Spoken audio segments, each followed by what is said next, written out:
बिस्मिल्लाहिर्रहमानिर्रहीम। अस्सलाम वालेकुम। मैं राहत फ़ारूक़ी इंसाफ यूथ विंग मलाकन रीजन का जनरल सेक्रेटरी आप सबसे मुखातिब हूँ। इस वक्त मैं अपने इंसाफ यूथ विंग के मरकज़ी सदर जनाब मीना खान अफरीज़ सदर साहिब, अपने सूबाई सदर जनाब सुहेल अफरीज़ सदर साहिब और अपने सूबाई सेक्रेटरी जनरल जनाब डॉक्टर शफ़क़त हयात सदर साहिब और उसके साथ साथ पार्टी के मुंतखब कायम मकाम चेयरमैन जनाब बैरिस्टर गौहर अली साहिब और पार्टी के सूबाई सदर अली अमीन गंडापुर सदर साहिब, आप सबसे मैं इस वक्त इस इलेक्शन के हवाले से कुछ बात करना चाहता हूँ। इंसाफ यूथ विंग के नौजवान आप सबसे सिर्फ एक ही मुतालबा कर रही है जो कायदे तहरीक जनाब इमरान खान साहब ने हमारे साथ किया था कि इस इलेक्शन में नौजवानों को आगे लाया जाएगा, नौजवानों को इस इलेक्शन में मौका दिया जाएगा और ज़्यादातर टिकटें नौजवानों को जारी किए जाएंगे।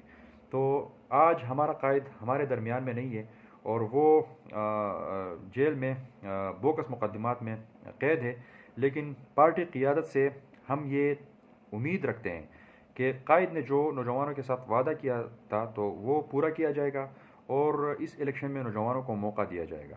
इंसाफ यूथ विंग के नौजवान हम ये मुतालबा करते हैं कि जहाँ जहाँ जिस हलक़े पर साबिक़ा MPAs जिनकी कारकर्दगी ज़ीरो थी, जो पार्टी छोड़ चुके हैं या जो ग्राउंड पर मौजूद नहीं है, तो वहाँ पे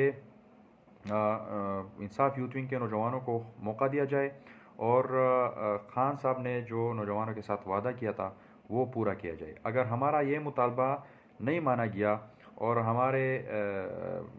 हमारा हक़ जो है वो हमें नहीं दिया गया तो हम भरपूर तरीक़े से एहतजाजी मुज़ाहरे करेंगे और हम निकलेंगे, क्योंकि हक़ छीनना हक़ लेना जो है ये हमें खान साहब ने सिखाया है।